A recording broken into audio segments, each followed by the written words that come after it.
Hello friends. तो चलिए class 12th का चैप्टर 5 का एक और नए टॉपिक को स्टार्ट करते हैं, जिसका नाम है, यहाँ पर हम लोग को मैग्नेटिक फील्ड का वैल्यू कैलकुलेट करना है। किसके लिए? कोई भी मैग्नेट हमको दिया हुआ है तो उस मैग्नेट के डाइपोल एक्सिस पर कोई पॉइंट पी रखा होता है, उसके लिए हम लोग को मैग्नेटिक फील्ड कैलकुलेट करना है, और ये इस चैप्टर का 8th नंबर का टॉपिक है।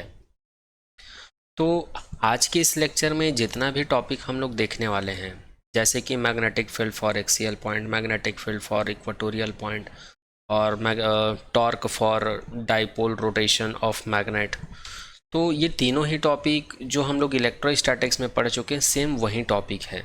सेम वही टॉपिक है, फ़र्क इतना है, वहाँ पर हम लोग इलेक्ट्रिक फील्ड के लिए और इलेक्ट्रिक डाइपोल की बात करते थे, यहाँ पर मैग्नेटिक डाइपोल की बात करेंगे हम लोग। इसका मतलब ये है, यहाँ पर जब हम लोग पढ़ेंगे तो E के जगह पर हम लोग को B लिखना पड़ेगा, और जो डाइलेक्ट्रिक कांस्टेंट यूज़ करते थे 1/4πε0, वहाँ पर हम लोग को μ0 4π लिखना पड़ेगा, बाकी एज इट इज़ रहेगा, है ना। और वहाँ पर जो Q1 Q2 लेते थे उसको हम लोग यहाँ पर M1 M2 लेंगे, बस इतना ही डिफरेंस है। और जो मैग्नेटिक डाइपोल पढ़े हैं वो डेफिनेशन थोड़ा सा डिफरेंट होगा, बाकी टॉपिक जो है सिमिलर है, ठीक है।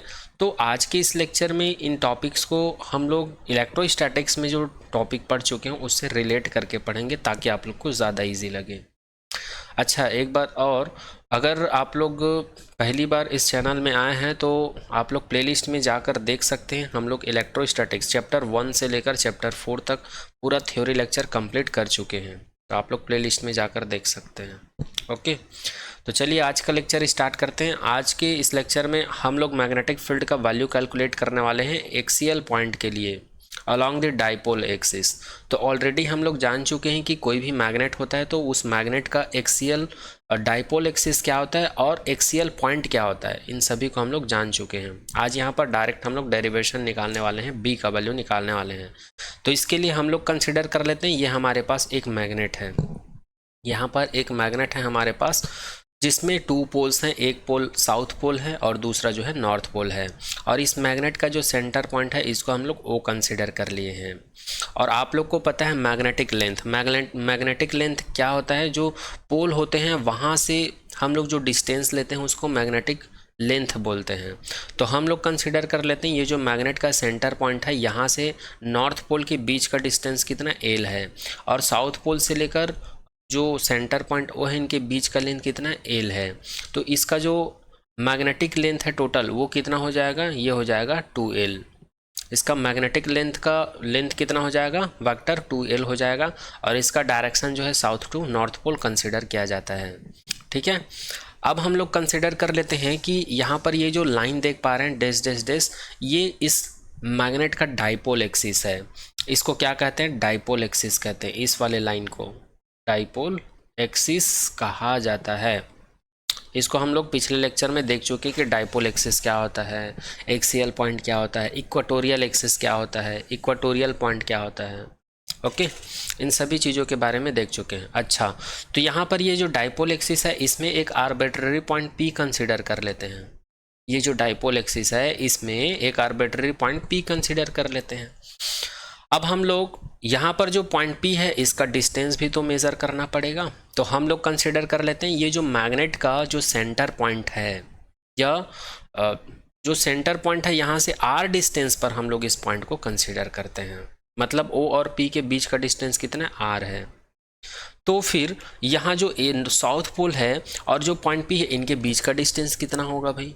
तो जब यहाँ से यहाँ तक का डिस्टेंस R है और O से S तक का डिस्टेंस L है, तो टोटल डिस्टेंस जो है R प्लस L ना हो जाएगा। तो इसलिए जो साउथ पोल है और पॉइंट P है इनके बीच का डिस्टेंस हम लोग कितना कंसिडर कर लेते हैं, R प्लस L। इसी प्रकार नॉर्थ पोल और जो पॉइंट P है इनके बीच का डिस्टेंस कितना हो जाएगा, तो यहाँ से यहाँ तक का डिस्टेंस कितना है जी, R है। तो हम लोग यहाँ से यहाँ तक के डिस्टेंस को अगर हम लोग काट के फेंक दें तो हमको यह वाला डिस्टेंस मिल जाएगा। तो इसीलिए यहाँ पर लिखा गया R में से अगर मैं L को सबसेट कर दूँ तो मुझे N और P के बीच का डिस्टेंस मिल जाएगा, ठीक है। अब हम लोग यहाँ पर कंसिडर कर लेते हैं कि ये जो नॉर्थ पोल है, ये जो नॉर्थ पोल है इसकी वजह से पॉइंट P पर एक फोर्स लग रहा है। जिसको हम लोग एफ एन से डिनोट कर रहे हैं। एफ एन से डिनोट इसलिए करें क्योंकि नॉर्थ पोल की वजह से ये आर्बिट्ररी पॉइंट पर फोर्स लग रहा है। अच्छा, एक चीज़ और, आप लोग को डाउट हो रहा होगा कि ये फोर्स का डायरेक्शन इधर क्यों है, साउथ पोल की वजह से डायरेक्शन इधर क्यों है। तो आप लोग याद करो, जब इलेक्ट्रोस्टैटिक्स में हम लोग इलेक्ट्रिक डाइपोल लेते थे और पॉइंट पी लेते थे, तो पॉइंट पी पर एक चार्ज को रखते थे जिसको हम लोग टेस्ट चार्ज बोलते थे, जिसको हमेशा पॉजिटिव चार्ज कंसिडर करते थे। तो यहाँ पर ये जो आर्बिट्ररी पॉइंट कंसिडर किए हैं ना, यहाँ पर हम लोग कंसिडर कर लेते हैं मैग्नेट का नॉर्थ पोल है, यूनिट नॉर्थ पोल है, यहाँ पर ऐसा कंसीडर किया जाता है। और नॉर्थ पोल जो है यहाँ पर देख सकते हैं, मैं यहाँ पर बता दिया था, जो पॉजिटिव चार्ज है इलेक्ट्रोस्टैटिक्स का, जो पॉजिटिव चार्ज है मैग्नेटोस्टैटिक्स में नॉर्थ पोल का काम करता है, ये ऑलरेडी डिस्कस कर चुके हैं। और साउथ पोल जो है इलेक्ट्रोस्टैटिक्स में निगेटिव होता है, तो मैग्नेटोस्टैटिक्स में निगेटिव चार्ज का काम कौन करता है, साउथ पोल करता है, क्योंकि दोनों के पास सेम प्रॉपर्टीज़ होती है इस वजह से। तो यहाँ जो पॉइंट पी है ना, यहाँ पर हम लोग इलेक्ट्रोस्टैटिक में यूनिट चार्ज रखते थे, तो यहाँ पर हम लोग यूनिट पोल को रख दिए हैं, इसीलिए नॉर्थ ये क्या करेगा, रिपल करेगा, इसलिए इस डायरेक्शन में फोर्स लग रहा है एफ एन। और ये साउथ पोल क्या करेगा, इसको अपनी ओर अट्रैक्ट करेगा, इसलिए इस डायरेक्शन में एक फोर्स लगेगा, इसको हम लोग एफ एस से डिनोट कर दिए हैं। ठीक है, तो आई होप ये डायग्राम का सारा पॉइंट आप लोग को समझ में आ गया होगा। अब यहाँ पर जो नोटेशन हम लोग यहाँ पर यूज़ किए हैं उसको यहाँ पर मैं लिख देता हूँ ताकि आप लोग को समझ में आ जाए। ओ का मतलब क्या है, जो मैग्नेट का डाइपोल लिए थे उसका सेंटर पॉइंट है। एस और एन यहाँ पर क्या है, मैग्नेट का डाइपोल है, या सॉरी मैग्नेट का पोल है। एस और एन क्या चीज़ है, मैग्नेट का पोल है, south pole north pole. L क्या चीज़ है, यहाँ पर जो सेंटर पॉइंट ओ है, और सेंटर पॉइंट ओ है, और जो मैग्नेट का जो पोल है एन, और सेंटर पॉइंट ओ है और मैग्नेट का जो साउथ पोल है, इन दोनों के बीच का डिस्टेंस है एल। और पी यहाँ पर क्या चीज़ है, एक आर्बिट्ररी पॉइंट है जहाँ पर यूनिट नॉर्थ पोल को रखा गया है, यूनिट नॉर्थ पोल को रखा गया है। और ये जो आर प्लस एल है, ये R plus L point P और एस के बीच का डिस्टेंस है, पॉइंट एस और पॉइंट पी के बीच का डिस्टेंस है R plus L. R minus L क्या चीज़ है, जो नॉर्थ पोल है और जो पॉइंट पी है, दोनों के बीच का डिस्टेंस है। और आर यहाँ पर क्या चीज़ है, जो मैग्नेट का सेंटर पॉइंट है ओ और जो आर्बिट्ररी पॉइंट है पी, दोनों के बीच का डिस्टेंस है।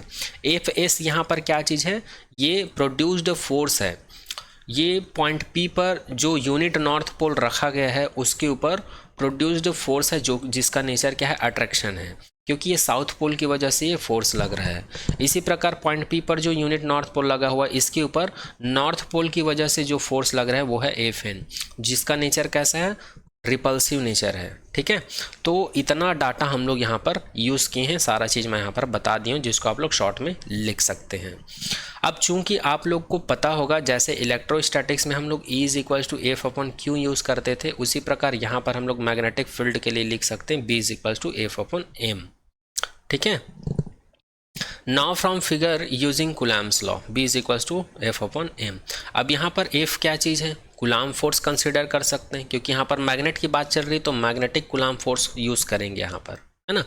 तो सबसे पहले इस फॉर्मूले को यदि हम लोग एन एंड पी के लिए लिखेंगे, पहले नॉर्थ पोल के लिए हम लोग यहाँ पर इस वाले फोर्स का वैल्यू लिखेंगे। तो इस वाले फोर्स का वैल्यू लिखेंगे तो क्या हो जाएगा, चूंकि मैग्नेटिक कुलाम फोर्स हम लोग निकाल चुके हैं, F is equals to mu 0 upon 4 pi निकाल चुके हैं, और यहाँ पर एम आर स्क्वायर ये होता है। लेकिन हम लोग इसके लिए लिखेंगे, नॉर्थ पोल के लिए पॉइंट पी पर फोर्स लिखेंगे, तो इसका वैल्यू कितना हो जाएगा, तो इस बी को मैं डिनोट कर देता हूँ एन पी, क्योंकि एन से पी की ओर है, यहाँ पर इसका जो डायरेक्शन है अलॉन्ग एन से पी की ओर है इस डायरेक्शन में, तो इसलिए B N P is equals to F N upon M लिख देता हूँ। अब यहाँ पर एफ एन को क्या लिख सकता हूँ मैं, एफ एन को इस वाले फॉर्मूले से मैं लिख सकता हूँ म्यू 0 अपॉन 4 पाई एम, क्योंकि यहाँ पर जो नॉर्थ पोल है इसका magnetic strength, pole strength M है, और यहाँ पर भी जो एन है इसका भी मैग्नेटिक पोल स्ट्रेंथ कितना है, एम है, दोनों सेम है, इसलिए यहाँ पर हम लोग एम लिए हैं, और दोनों के बीच का डिस्टेंस हम लोग कितना लिए हैं, आर माइनस एल है। तो आर माइनस एल का स्क्वायर हो जाएगा। वही चीज़ यहाँ पर लिखा हूँ मैं एफ एन के जगह में। और ये वाला एम तो पहले से है, तो ये वाला एम और ये वाला एम कैंसिल आउट हो जाएगा, है ना। तो यहाँ पर हम लोग को फाइनली कितना मिल जाएगा, B N P is equals to mu 0/4 M M upon are minus L का होल स्क्वायर। इसको दे देते हैं इक्वेशन नंबर 1। अब देखो ये सेम इलेक्ट्रोस्टैटिक्स में जो किए थे वैसे है कि नहीं, सारा प्रोसीजर सेम है, बट फर्क कितना है, वहाँ पर इलेक्ट्रोस्टैटिक्स में हम लोग चार्ज के लिए करते थे, यहाँ पर मैग्नेटिक पोल स्ट्रेंथ के लिए कर रहे हैं। अब इसी प्रकार हम लोग साउथ पोल की वजह से पॉइंट पी पर फोर्स निकालेंगे या मैग्नेटिक फील्ड निकालेंगे, तो कितना निकलेगा, सेम ऐसे ही निकलेगा, बी एस पी, है ना, B S P is equals to F S upon M हो जाएगा, है ना।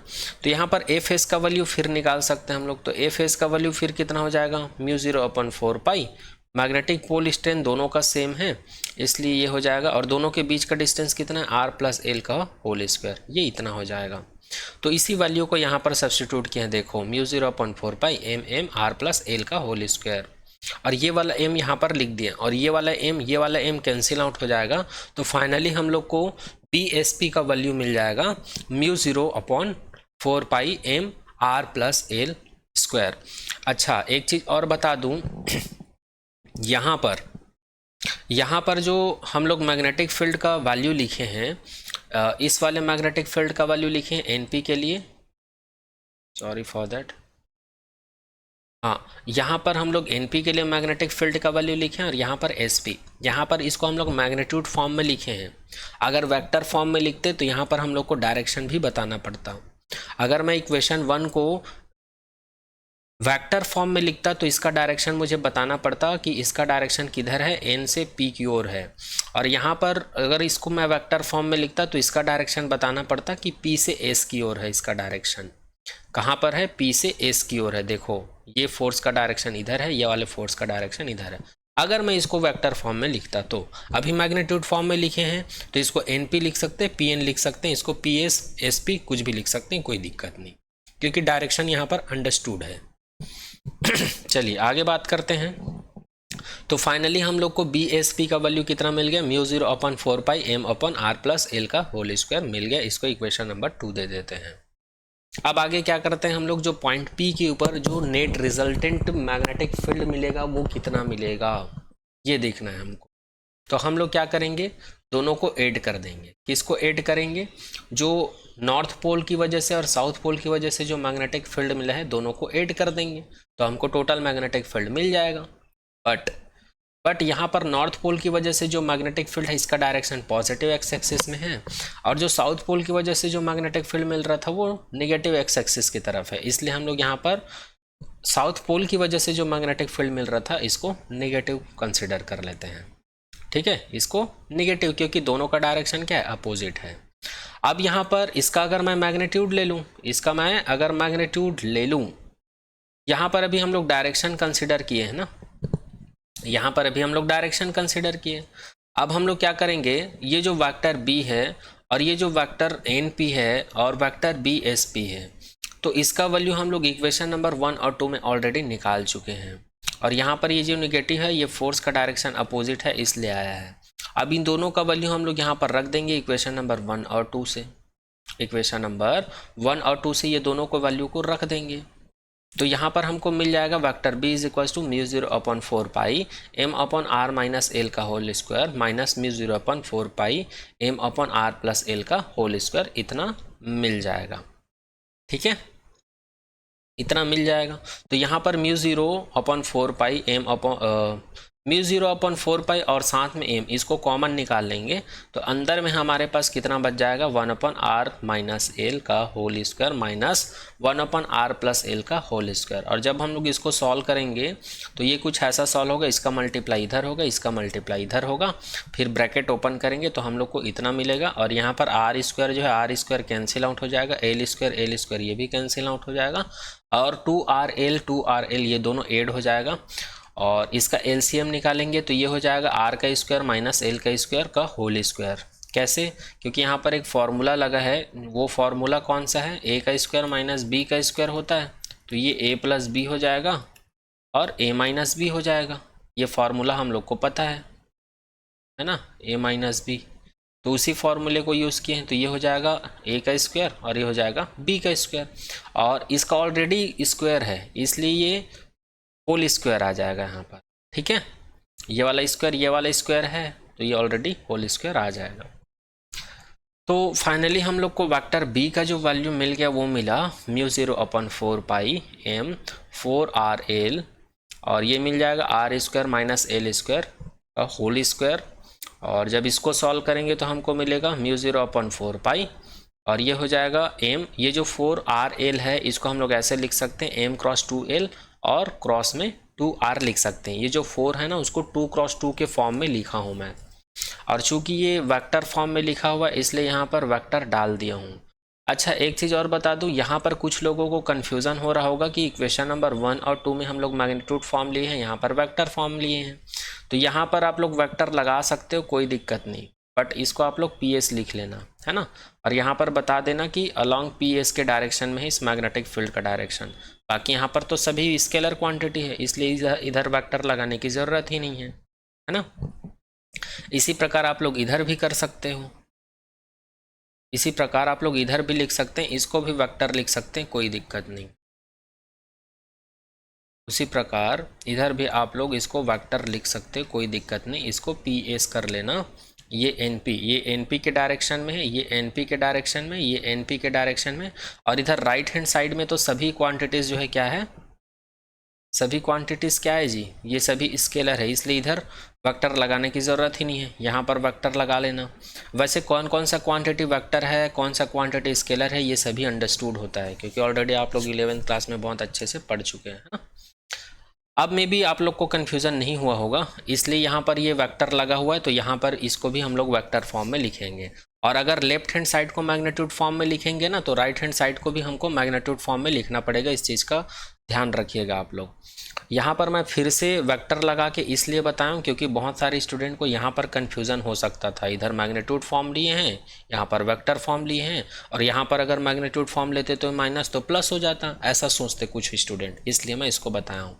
यहाँ पर हम लोग पूरा वेक्टर फॉर्म ही लिए हैं, इसलिए यहाँ पर यह अपोजिट डायरेक्शन की वजह से निगेटिव आया, और सब वैल्यू को रखने के बाद, इक्वेशन नंबर 1 2 के वैल्यू को रखने के बाद ये सारा सॉल्यूशन हमको मिल गया।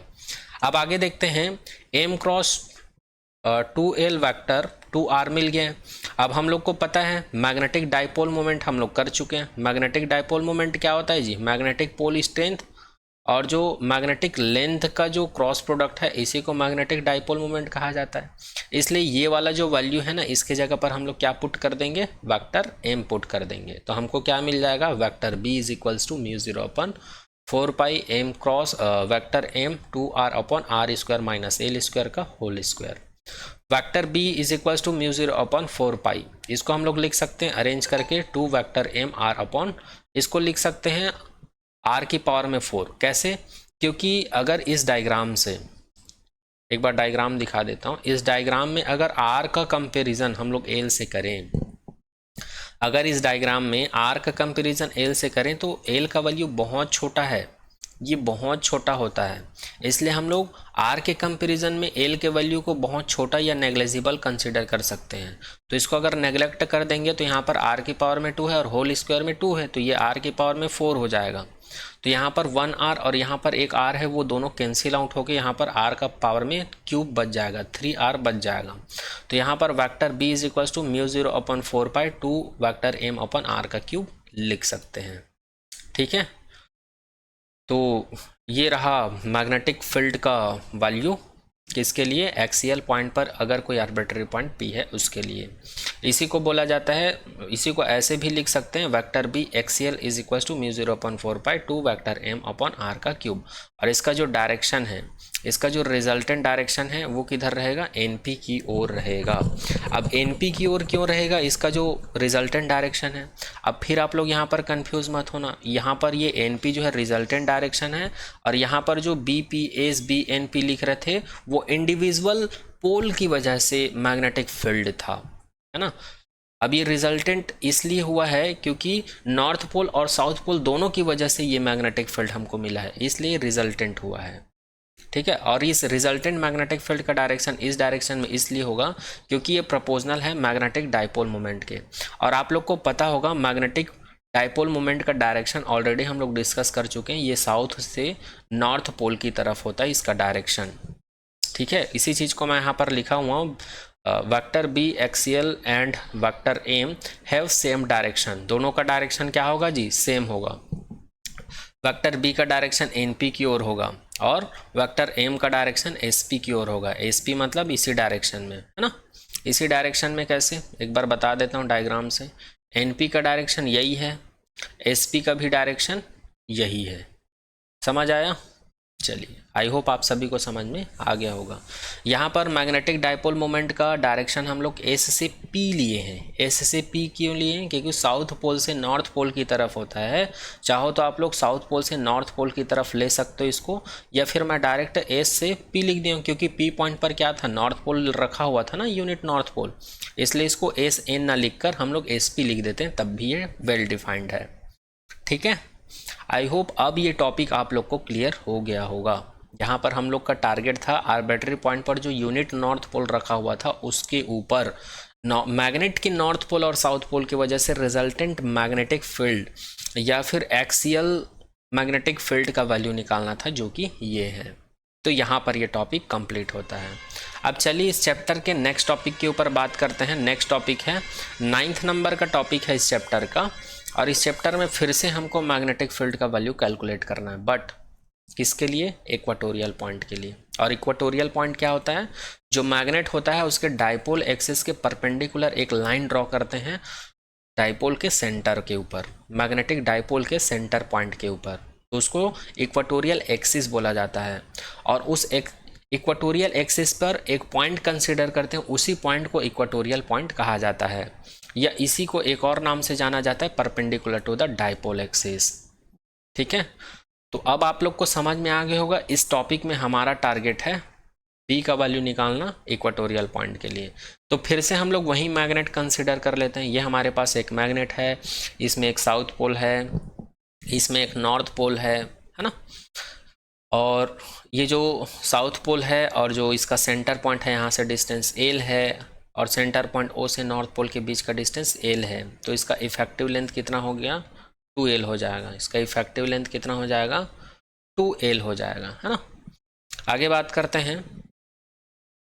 यहाँ पर एंगल, यहाँ पर जो सेंटर पॉइंट है यहाँ पर एक परपेंडिकुलर एक्सिस ड्रॉ करते हैं, और इस परपेंडिकुलर एक्सिस को कहा जाता है इक्वेटोरियल एक्सिस। क्या कहा जाता है, इसको कहा जाता है इक्वेटोरियल एक्सिस, इक्वेटोरियल एक्सिस। और इस इक्वेटोरियल एक्सिस में एक आर्बिट्ररी पॉइंट P कंसीडर करते हैं, जैसे कि आप लोग देख पा रहे हैं। तो P को यहाँ पर क्या बोला जाता है, आर्बिट्ररी पॉइंट बोला जाता है, जिस पर हम लोग यूनिट नॉर्थ पोल को सब्स्टिट्यूट कर दिए या पुट कर दिए हैं। अब इस पॉइंट P पर जो यूनिट नॉर्थ पोल रखा हुआ है, इसके वजह से एक फोर्स लगेगा। ठीक है, रखा हुआ है तो मैग्नेट की नॉर्थ पोल की वजह से यहाँ पर एक फोर्स लगेगा जो कि रिपल्सिव फोर्स होगा, इसलिए इस फोर्स का डायरेक्शन यहाँ से आउटवर्ड होगा। तो हम लोग कंसीडर कर लेते हैं नॉर्थ पोल की वजह से पॉइंट P पर जो नॉर्थ पोल रखा हुआ है इसके ऊपर जो फोर्स लग रहा है वो वेक्टर Fn है, जिसका डायरेक्शन इधर है, आउटवर्ड। इसी प्रकार पॉइंट P पर साउथ पोल की वजह से एक फोर्स लगेगा, चूंकि ये जो है अपोजिट पोल है ना, तो यहाँ पर अट्रैक्शन का फोर्स लगेगा, इसलिए इस फोर्स का डायरेक्शन साउथ पोल की तरफ होगा। इसको हम लोग वेक्टर Fs से डिनोट किए हैं। और ये जो Fs जो फोर्स है साउथ पोल की वजह से और जो नॉर्थ पोल की वजह से जो फोर्स है, इन दोनों फोर्स की वजह से एक रिजल्टेंट फोर्स मिलेगा, जो कि इन दोनों फोर्स के परपेंडिकुलर डायरेक्शन में इधर होगा। ठीक है, मतलब दोनों के सेंटर पे होगा। जैसे कि आप लोग 11th क्लास में पढ़े होंगे ना जी, एक वेक्टर ये होता है जिसको हम लोग F1 से रिप्रेजेंट करते हैं, दूसरा वेक्टर ये होता है F2। तो इन दोनों के बीच में एक रिजल्टेंट फोर्स लेते हैं, वो रिजल्टेंट फोर्स ये होता है। तो यहाँ से हम लोग को थीटा एंगल मिलता है, और यहाँ पर भी ये इस थीटा के बाद जो एंगल बच जाता है वो एंगल यहाँ पर बचता है। लेकिन यहाँ पर दोनों के सेंटर में लिए हैं, मतलब जितना एंगल यहाँ पर बनेगा उतना ही एंगल यहाँ पर भी बनेगा। अच्छा, अब इतना ही एंगल यहाँ पर क्यों बनेगा, तो इसका एक और रीज़न भी है, क्योंकि यहाँ पर एक एंगल थीटा बन रहा है और यहाँ पर एक एंगल थीटा बन रहा है, तो यहाँ पर जितना एंगल बन रहा है उतना ही एंगल यहाँ पर भी बनेगा। इस वजह से यहाँ पर हम लोग थीटा थीटा कंसीडर किए हैं। ठीक है, तो ये क्या है, रिजल्टेंट फोर्स है, तो इसको हम लोग क्या कंसीडर कर लेते हैं, वेक्टर एफ से डिनोट करते हैं। चूंकि ये नॉर्थ पोल की वजह से था इसलिए इसको एफ एन लिखे थे, और ये साउथ पोल की वजह से था इसलिए एफ एस लिखे थे। बट दोनों की वजह से जो रिजल्टेंट फोर्स है इसको हम लोग किससे डिनोट करेंगे, केवल एफ से रिप्रेजेंट करेंगे। ठीक है, और यहाँ पर हमको क्या मिल गया है, क्यू आर टी, ये आर्बिट्ररी पॉइंट ले लिए हैं बस इसको जस्ट डिफाइंड करने के लिए, ताकि यहाँ पर जो ट्रायंगल या फिर हमको जो पैरेललोग्राम मिल रहे हैं वो हमको समझ में आ सके।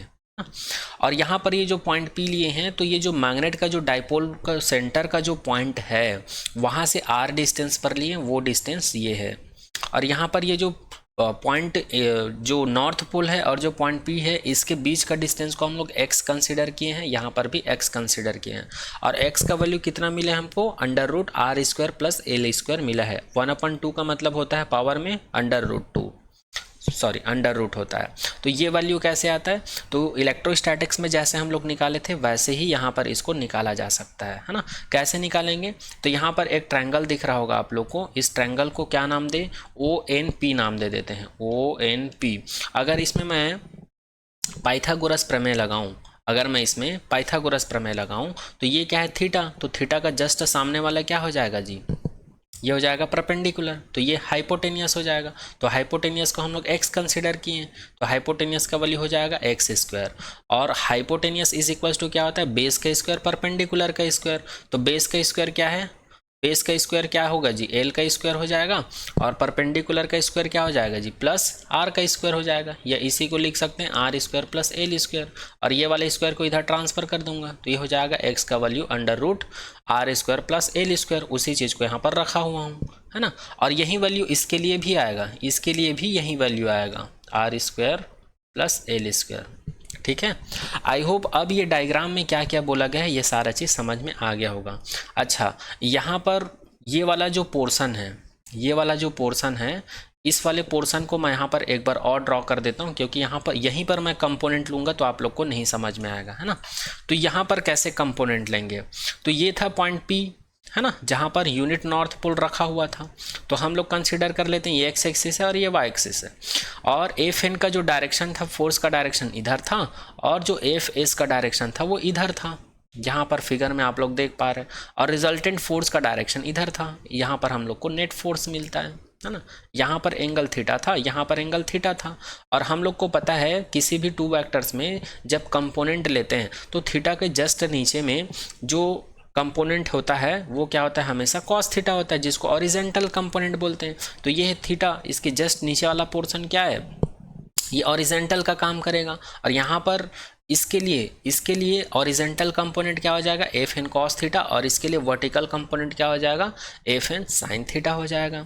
उसी प्रकार इस वाले फोर्स के लिए ऑरिजेंटल कंपोनेंट क्या हो जाएगा, एफ एस कॉस थीटा हो जाएगा, और इसके लिए वर्टिकल कंपोनेंट क्या हो जाएगा, एफ एस साइन थीटा हो जाएगा। इस डायग्राम को मैं यहाँ पर ड्रॉ कर सकता था, लेकिन यहाँ पर आप लोग को नहीं समझ में आता, होच पोच हो जाता, इसलिए मैं इसको अलग से यहाँ पर ड्रॉ करके बता दिया हूँ। और यहाँ पर एफ नेट का मतलब क्या है, इन दोनों की वजह से जो रिजल्टेंट फोर्स निकल रहा है वो फोर्स है। आई होप अब यहाँ पर हम लोग वर्टिकल कंपोनेंट कैसे लिए हैं, ऑरिजेंटल कंपोनेंट कैसे लिए हैं, वो सारा चीज़ आप लोग को समझ में आ गया होगा। फिर भी इस डायग्राम से और इस डायग्राम से रिलेटेड कुछ डाउट रह जाता है तो आप लोग कमेंट सेक्शन में कमेंट कर दीजिएगा। अब चलिए एक बार फिर से मैं रिपीट कर देता हूँ कि यहाँ पर जो नोटेशन यूज़ किया वो क्या क्या है। एन और एस का मतलब है मैग्नेट का नॉर्थ पोल और साउथ पोल। ओ का मतलब है मैग्नेट का सेंटर पॉइंट या मैग्नेटिक डाइपोल का सेंटर पॉइंट बोल सकते हैं। आर का मतलब है आर्बिट्ररी पॉइंट पी और जो सेंटर पॉइंट ओ है उनके बीच का डिस्टेंस है। एक्स क्या चीज़ है, जो आर्बिट्ररी पॉइंट पी लिए हैं वहाँ से जो नॉर्थ पोल और साउथ पोल है उनके बीच का डिस्टेंस है एक्स।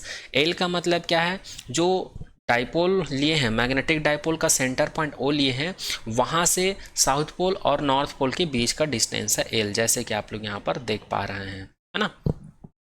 एफ एन का मतलब क्या है, ये नॉर्थ पोल की वजह से पॉइंट पी पर जो फोर्स लग रहा है वो है।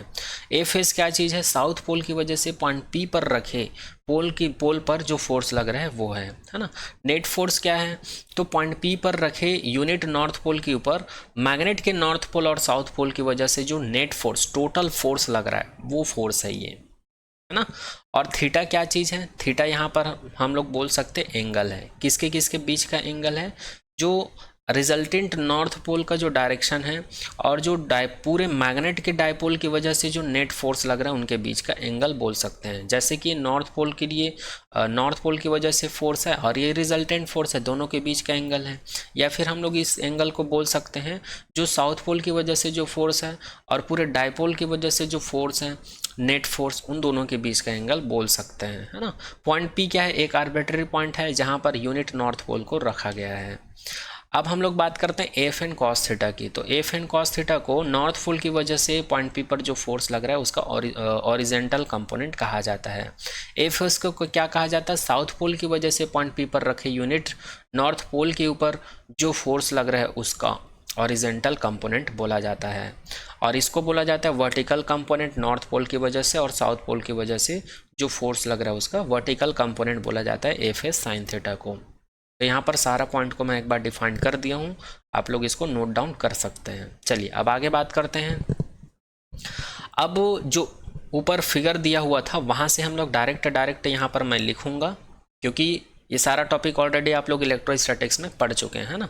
तो चलिए, अब नॉर्थ पोल की वजह से पॉइंट पी पर जो मैग्नेटिक फील्ड मिलेगा इसको B N P F N upon M लिख सकते हैं। एफ एन का वैल्यू हम लोग लिख सकते हैं mu 0 upon 4 pi m M upon x का स्क्वायर।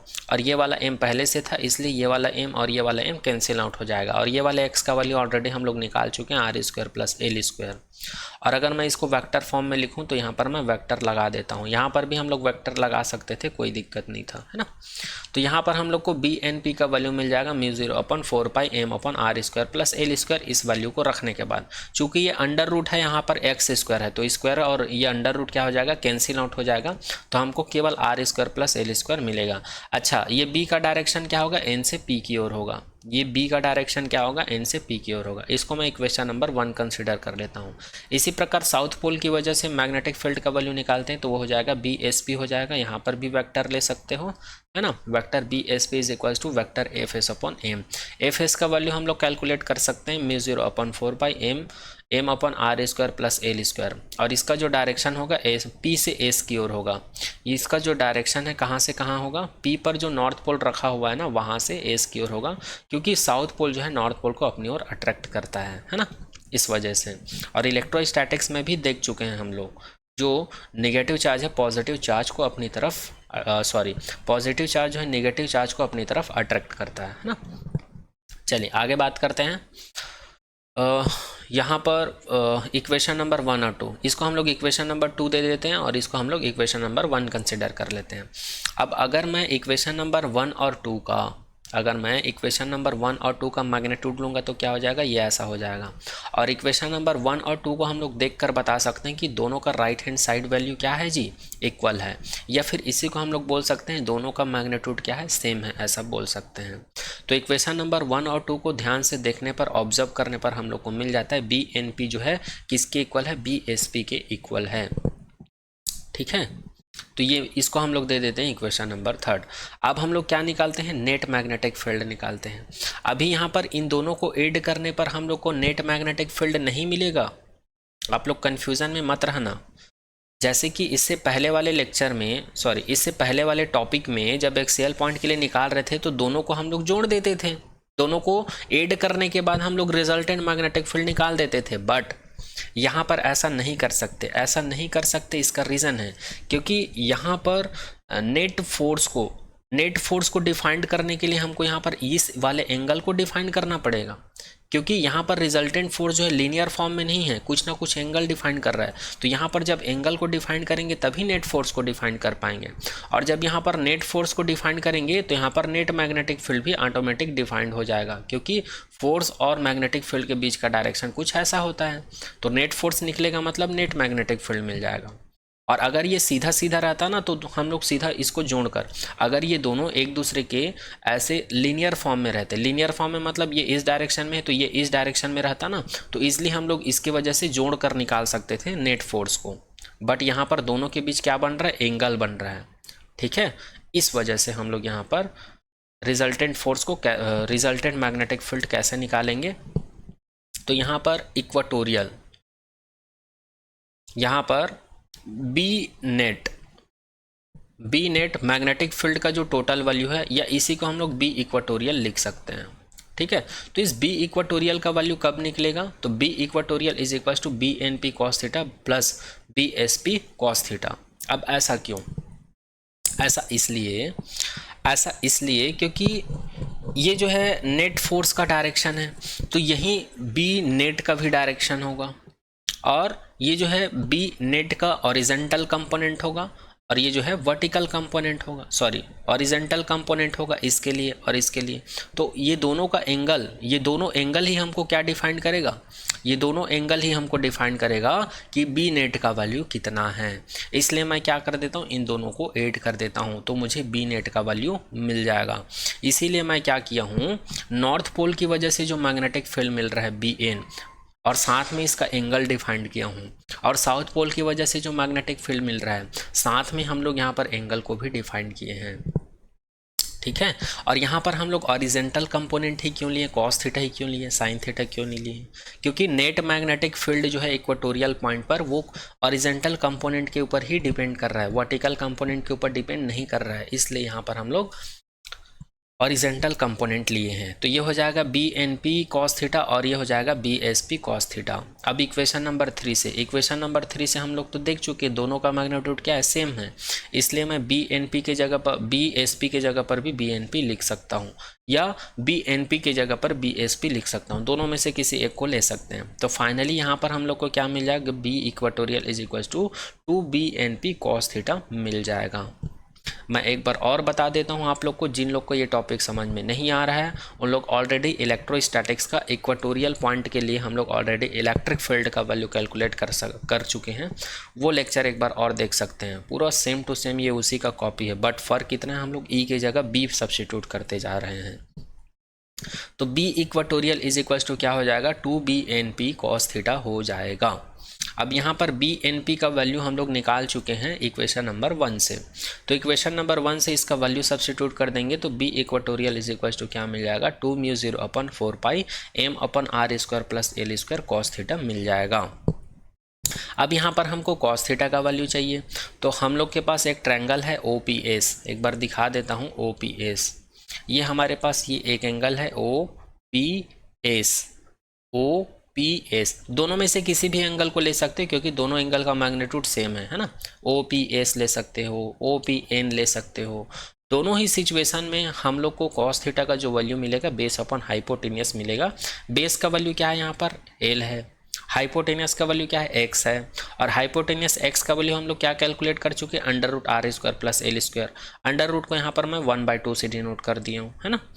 तो यहाँ पर इस वैल्यू को अगर मैं इस इक्वेशन में रखूँ तो मुझे मिल जाएगा B equatorial is equal to μ0/4π 2m/r² plus l², ये पहले से था, और cos थीटा की जगह पर इस वाले वैल्यू को सब्स्टिट्यूट करेंगे तो l/r² प्लस l² का whole square, sorry r² plus l² का पावर में 1/2 आ जाएगा। चलिए आगे देखते हैं। तो हम लोग को बी इक्वेटोरियल का वैल्यू इतना मिल चुका था। अब यहाँ पर इसके पावर में 1 है, इसके पावर में 1/2 है, तो ये दोनों क्या हो जाएगा, और बेस सेम है तो दोनों ऐड हो जाएगा। तो हम लोग को मिल जाएगा B equatorial is equal to μ0/4π 2ml/r² plus l² के पावर में ये 1/2 प्लस 1 कितना हो जाएगा, 3/2 हो जाएगा। और चूंकि हम लोग को पता है dipole moment, magnetic dipole moment का फॉर्मूला क्या होता है, vector m is equal to small m cross 2l का वेक्टर, है ना। तो यहाँ पर हम लोग क्या करेंगे, यहाँ पर जो 2ml है इसको इस टर्म में अरेंज करके लिख सकते हैं। तो फाइनली यहाँ पर हम लोग को मिल जाएगा वेक्टर m, लेकिन यहाँ पर हम लोग मैग्नीट्यूड फॉर्म में लिखे ना, इसलिए यहाँ पर मैग्नीट्यूड फॉर्म में लिखे हैं।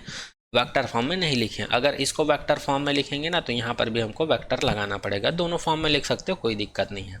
तो यहाँ पर हम लोग को कितना मिल गया, B equatorial is equals to mu 0/4 pi capital M upon R square plus L square पूरे के पावर में 3/2। अब चूंकि आप लोग को पता है एल का वैल्यू बहुत छोटा होता है आर के कंपेरिजन में, इसलिए एल को हम लोग क्या कर देते हैं, नेग्लिजिबल कंसिडर कर लेते हैं।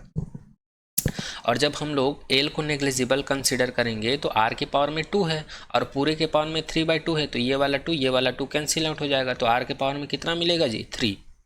तो इस प्रकार से यहाँ पर हमको बी इक्वेटोरियल का वैल्यू क्या मिल जाएगा, बी इक्वेटोरियल का वैल्यू मिलेगा, B equatorial is equals to mu 0/4 pi vector M upon R का क्यूब मिल जाएगा। यहाँ पर माइनस को हम लोग जानबूझ कर लिए हैं, माइनस को जानबूझकर इसलिए लिए हैं क्योंकि ये हमको बताता है कि बी इक्वेटोरियल का डायरेक्शन जो है इस मैग्नेटिक डायपोल मोमेंट के डायरेक्शन के अपोजिट होता है, इसलिए यहाँ पर हम लोग माइनस लगा दिए हैं। माइनस को हम लोग यहाँ पर कैलकुलेशन पर्पज से नहीं लिए हैं, केवल और केवल डायरेक्शन को रिप्रेजेंट करने के लिए लिए हैं कि निगेटिव चार्ज हमें ये बताता है कि बी इक्वेटोरियल और मैग्नेटिक डायपोल मोमेंट एम का डायरेक्शन अपोजिट है। ठीक है, और यहाँ पर हम लोग इसको वेक्टर फॉर्म में लिख दिए हैं ना, इधर वेक्टर लगाए हैं मतलब इधर भी वेक्टर लगाना पड़ेगा, और इधर वेक्टर क्वांटिटी कौन सा है, केवल मैग्नेटिक डायपोल मोमेंट है, बाकी सब तो स्केलर क्वांटिटी है। अच्छा, कई लोगों को ये डायरेक्शन समझ में नहीं आया होगा, तो चलो मैं डायग्राम के थ्रू बता देता हूँ। चलिए एक बार डायग्राम के थ्रू मैग्नेटिक फील्ड और नेट इक्वेटोरियल मैग्नेटिक फील्ड का डायरेक्शन समझ लेते हैं। तो यहाँ पर जो नेट फोर्स का जो डायरेक्शन है, नेट फोर्स का जो डायरेक्शन है, यही डायरेक्शन किसका डायरेक्शन होगा, इक्वेटोरियल मैग्नेटिक फील्ड का जो रिजल्टेंट है उसका डायरेक्शन होगा। क्यों, क्योंकि ये रिलेशन होता है ना जी, फोर्स का जो डायरेक्शन होगा मैग्नेटिक फील्ड का वही डायरेक्शन होगा, ये डायरेक्शन है। जबकि मैग्नेटिक डायपोल मोमेंट का डायरेक्शन क्या होता है, साउथ पोल से नॉर्थ पोल होता है, ये ऑलरेडी हम लोग जानते हैं। तो इसका डायरेक्शन इधर है, देखो मैग्नेटिक इक्वेटोरियल मैग्नेटिक फील्ड का डायरेक्शन ये है, जबकि मैग्नेटिक डायपोल मोमेंट का डायरेक्शन क्या होता है, साउथ टू नॉर्थ होता है। तो साउथ टू नॉर्थ ये ऐसे जाएगा ना, तो दोनों का डायरेक्शन अपोजिट ना हुआ, तो इसी को डिफाइंड करने के लिए वहां पर हम लोग नेगेटिव लगाए हैं। ठीक है, यहाँ पर नेगेटिव कंसिडर किए हैं। तो यहाँ पर बता भी दिया हूँ बी इक्वेटोरियल का डायरेक्शन पी आर की तरफ होता है। ठीक है, या नॉर्थ पोल से साउथ पोल की तरफ होता है, और वेक्टर एम का डायरेक्शन साउथ पोल से नॉर्थ पोल की तरफ होता है। तो ये टॉपिक भी यहाँ पर कंप्लीट होता है। आई होप इस टॉपिक का सारा पॉइंट आप सभी को समझ में आ गया होगा। अब चलिए इस चैप्टर के नेक्स्ट टॉपिक 10th नंबर का टॉपिक है, इसके बारे में बात करते हैं, जो कि है torque on a magnetic dipole in an magnetic field.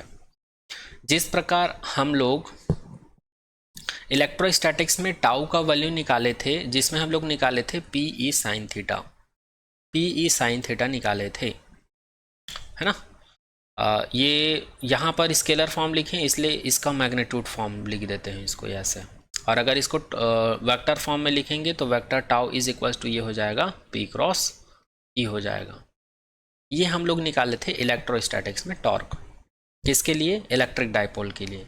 अब यहाँ पर सेम टू सेम हम लोग को मैग्नेटिक डायपोल के लिए टॉर्क कैलकुलेट करना है, बट फर्क इतना है, इलेक्ट्रोस्टैटिक्स में डायपोल मोमेंट को हम लोग इलेक्ट्रिक डायपोल मोमेंट को P से डिनोट करते थे, इलेक्ट्रिक फील्ड को E से डिनोट करते थे, और यहाँ पर मैग्नेट के केस में हम लोग मैग्नेटिक डायपोल मोमेंट को M से रिप्रेजेंट करते हैं, और इलेक्ट्रिक फील्ड के जगह पर B से डिनोट करेंगे, और साइन थीटा ही रहेगा।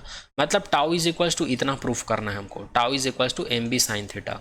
इसी को अगर मैं वेक्टर फॉर्म में लिखूं तो ये हो जाएगा vector M cross vector B हो जाएगा। तो ये हमको प्रूफ करना है। तो दोनों फॉर्मूला सेम है कि नहीं देखो, ठीक है। तो चलिए प्रूफ करें इसको, ये कैसे आता है प्रूफ करते हैं। चलिए तो हम लोग कंसिडर कर लेते हैं, ये हमारे पास एक यूनिफॉर्म मैग्नेटिक फील्ड है, ये हमारे पास यूनिफॉर्म मैग्नेटिक फील्ड है जो कि इक्विडिस्टेंस स्ट्रेट लाइन है। यहाँ पर एक मैग्नेट को रखे थे या मैग्नेटिक डायपोल को रखे थे। मैग्नेटिक डायपोल का मतलब है साउथ पोल होगा और नॉर्थ पोल होगा। हम लोग कंसिडर कर लेते हैं ये मैग्नेट की वजह से इस डायरेक्शन में एक फोर्स लग रहा है, इस फोर्स को हम लोग एम बी नाम दे देते हैं। अब ये एम बी कहाँ से आया है भाई, तो चूंकि हम लोग को पता है बी इज इक्वल्स टू क्या होता है जी, एफ अपॉन एम होता है। तो ये क्या हो जाएगा, फोर्स का वैल्यू एम बी हो जाएगा, ये स्मॉल एम है ना, ये स्मॉल एम है, कंफ्यूज मत होना। ये कैपिटल एम है, साउथ से नॉर्थ डायरेक्शन में मैग्नेटिक डाइपोल मोमेंट का डायरेक्शन होता है। तो ये मैग्नेट जो है पहले कैसे रखा हुआ था, ये मैग्नेट जो है पहले ऐसे रखा हुआ था, है ना।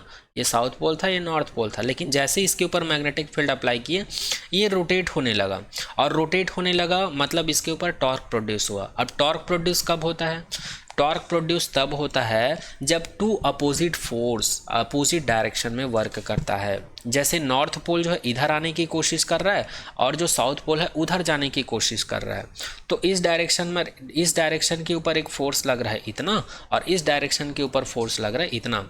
तो इसमें डिस्प्लेसमेंट कितना हुआ, पहले ये ऐसे था, अभी ऐसे हो गया, तो इसके ऊपर डिस्प्लेसमेंट कितना हुआ जी, थीटा। ठीक है, और इस डिस्प्लेसमेंट को निकालने के लिए हम लोग यहाँ पर एक स्ट्रेट लाइन ड्रॉ करते हैं और यहाँ पर एक स्ट्रेट लाइन ड्रॉ करते हैं, तो यहाँ पर एक पॉइंट मिलता है, इस पॉइंट को हम लोग सी कंसीडर कर लेते हैं।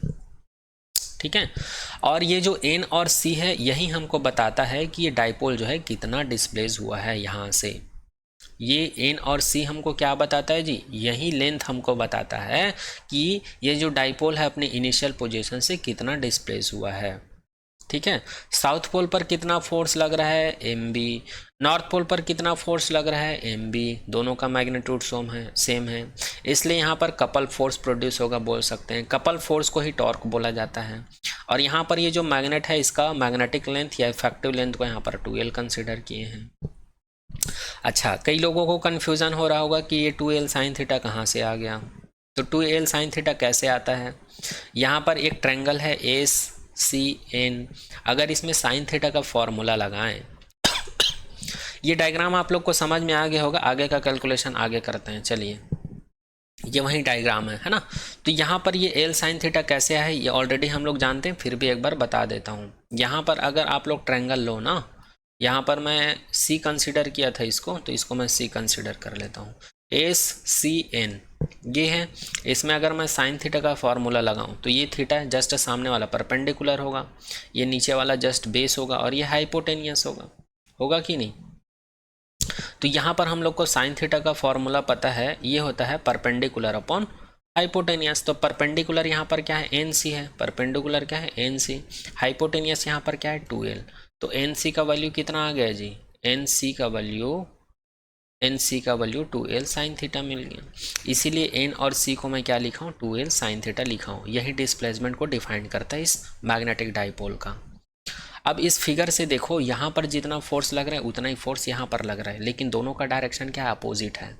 इसलिए यहाँ पर F N is equals to minus F S लिख सकते हैं, क्योंकि दोनों का डायरेक्शन अपोजिट है लेकिन मैग्नीट्यूड सेम है। और इसका वैल्यू कितना है, एम बी है, और इसका वैल्यू कितना है, एम बी है। यहाँ पर नेगेटिव डायरेक्शन दोनों के डायरेक्शन अपोजिट डायरेक्शन को डिनोट कर रहा है।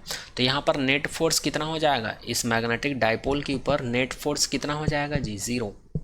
नेट फोर्स क्यों 0 होगा, क्योंकि नेट फोर्स यहाँ पर हम लोग कैसे निकालते हैं, नेट फोर्स निकालते साउथ पोल पर जो फोर्स लग रहा है उसको ऐड करते, और नॉर्थ पोल के ऊपर जो फोर्स लग रहा है उसको हम लोग ऐड करते, लेकिन दोनों का मैग्नीट्यूड सेम है बट डायरेक्शन अपोजिट है, इसलिए क्या आ जाएगा, F S minus F S आ जाएगा, मतलब 0 आ जाएगा, या फिर F N minus F N आ जाएगा तो 0 हो जाएगा। तो इसके ऊपर नेट फोर्स क्या है, 0 है। बट कुछ बच्चे यहाँ पर कंफ्यूज हो जाते हैं, नेट फोर्स 0 है तो टॉर्क कैसे लगेगा। तो भैया टॉर्क अलग चीज़ है, फोर्स अलग चीज़ है। इसके ऊपर जो नेट फोर्स लग रहा है वो 0 है, बट टॉर्क लग रहा है वो अलग चीज़ है। टॉर्क में टू फोर्स अपोजिट डायरेक्शन में जब काम करते हैं तो इसमें रोटेशन प्रोड्यूस होता है, वो होता है टॉर्क। ठीक है, और ऑलरेडी हम लोग 11th क्लास में और 12th क्लास में भी इलेक्ट्रोस्टैटिक्स में हम लोग पढ़ चुके हैं टॉर्क का डेफिनेशन क्या होता है, फोर्स और परपेंडिकुलर डिस्टेंस दोनों का क्रॉस प्रोडक्ट को क्या कहा जाता है, टॉर्क कहा जाता है। जैसे कि इसके ऊपर फोर्स कौन सा लग रहा है, एक फोर्स ये लग रहा है, एक फोर्स ये लग रहा है, तो दोनों का मैग्नीट्यूड लेना है वो फोर्स, और इनके बीच का परपेंडिकुलर डिस्टेंस कौन होगा, ये होगा परपेंडिकुलर डिस्टेंस, है ना। तो यहाँ पर tau is equal to F cross A N लिख सकते हैं। यहाँ पर मैं सी ले लिया हूँ ना, इसलिए आप लोग सी एन ले लेना, C N F cross C N. तो tau is equals to force का वैल्यू कितना है, एम बी। अब फिर यहाँ पर आप लोग मत बोलना यहाँ पर माइनस क्यों नहीं लिए हैं, क्योंकि ये फोर्स का मैग्नीट्यूड है, चाहे ये फोर्स लें चाहे ये फोर्स लें, दोनों का मैग्नीट्यूड इक्वल हो वहीं पर टॉर्क लगता है। तो दोनों का मैग्नीट्यूड लेंगे तो प्लस माइनस का खेल होना ही नहीं है यहाँ पर, तो m भी लिए हैं, है ना। और सी एन का वैल्यू हम लोग कैलकुलेट कर चुके हैं, सी एन का वैल्यू या एन सी का वैल्यू 2l साइन थीटा। अब यहाँ पर देखो 2l और m, इसको मैं क्या लिख सकता हूँ, वेक्टर m या नॉर्मल m लिख सकता हूँ। ये वेक्टर फॉर्म है, ये स्केलर फॉर्म है, ये मैग्नेटिक डायपोल मोमेंट का फॉर्मूला है। तो इस वैल्यू को मैं यहाँ पर सब्स्टिट्यूट कर दूँ तो टाउ इज इक्वल टू क्या मिल जाएगा, mb साइन थीटा मिल जाएगा। ये स्केलर फॉर्म है, अगर इसी को मैं वेक्टर फॉर्म में लिखूँ तो vector tau is equal to क्या हो जाएगा, vector m cross vector b हो जाएगा। ठीक है, देखो यही चीज़ हमको प्रूफ करना था। देखो tau is equal to M B sine theta, vector tau is equal to vector M cross vector B, यही तो हमको प्रूफ करना था जी, यही हमको क्या करना था, प्रूफ करना था। ये प्रूफ हो गया है ना। अब इसका वैल्यू मैक्सिमम मिनिमम कब होगा, तो थीटा का वैल्यू जब 0 होगा तो इसका वैल्यू मिनिमम होगा, और थीटा का वैल्यू जब 90 होगा तो इसका वैल्यू मैक्सिमम होगा, खत्म। अच्छा, इसका डायरेक्शन निकालना है, तो ऑलरेडी हम लोग को पता है 11th क्लास में क्रॉस प्रोडक्ट का कॉन्सेप्ट पढ़ चुके हैं। क्रॉस प्रोडक्ट का कॉन्सेप्ट क्या पढ़े थे, एक वेक्टर ए होता है, दूसरा वेक्टर बी होता है, जब दोनों का क्रॉस प्रोडक्ट करते हैं तो इसका रिजल्टेंट जो मिलता है वो भी वेक्टर ही होता है, ये पढ़ चुके हैं। और ये तीनों ही एक दूसरे के परपेंडिकुलर होते हैं। परपेंडिकुलर होने का मतलब ये है कि ए जो है बी के परपेंडिकुलर होता है, और इन दोनों का क्रॉस प्रोडक्ट के फलस्वरूप जो रिजल्टेंट वेक्टर मिलता है इन दोनों के क्रॉस प्रोडक्ट के परपेंडिकुलर होता है। जैसे कि आप लोग ये देख सकते हैं, है ना, यहाँ पर ए के जगह पर वेक्टर एम लिए हैं और बी की जगह पर वेक्टर बी ही लिए हैं, तो इन दोनों के रिजल्टेंट हमको क्या मिल रहा है, वेक्टर टाउ मिल रहा है, और वेक्टर टाउ किसके इक्वल होता है, इसके इक्वल है होता है। तो ये दोनों एक दूसरे के परपेंडिकुलर और इन दोनों के क्रॉस प्रोडक्ट के परपेंडिकुलर डायरेक्शन में ये डायरेक्शन होता है। तो यहाँ पर यदि डायरेक्शन पूछे टाउ का तो बोल देना मैग्नेटिक डायपोल मोमेंट का जो डायरेक्शन है और जो वेक्टर बी मैग्नेटिक फील्ड का जो डायरेक्शन है, इन दोनों के परपेंडिकुलर डायरेक्शन में किसका डायरेक्शन होगा, दोनों के क्रॉस प्रोडक्ट के परपेंडिकुलर डायरेक्शन में किसका डायरेक्शन होगा, टॉर्क का डायरेक्शन होगा। ठीक है, तो आई होप ये टॉपिक भी आप लोगों को समझ में आया होगा। ठीक है, फिर भी कुछ डाउट रह जाता है तो कमेंट सेक्शन में कमेंट कर दीजिएगा। तो यहाँ पर ये टॉपिक कंप्लीट होता है। तो इस टॉपिक के साथ इस चैप्टर 5 का जो मैग्नेटिज्म का जो पार्ट था वो सारा पार्ट ख़त्म होता है। अब आने वाले नेक्स्ट लेक्चर में हम लोग मैग्नेटिक प्रॉपर्टीज़ के बारे में बात करेंगे, है ना। और आने वाला जो 11th नंबर का जो टॉपिक है ये बहुत ही इंपॉर्टेंट टॉपिक है। यहाँ से जितना टॉपिक पढ़ेंगे वो आप लोग के एग्ज़ाम के पॉइंट ऑफ व्यू से बहुत ही इंपॉर्टेंट रहेगा। तो इसको हम लोग आने वाले नेक्स्ट लेक्चर में करेंगे, क्योंकि इस लेक्चर में करेंगे तो ये लेक्चर थोड़ा सा बड़ा हो सकता है, लेंदी भी हो सकता है ना। इसलिए आज के लेक्चर में यहीं तक करते हैं, है ना। Thank you so much to all.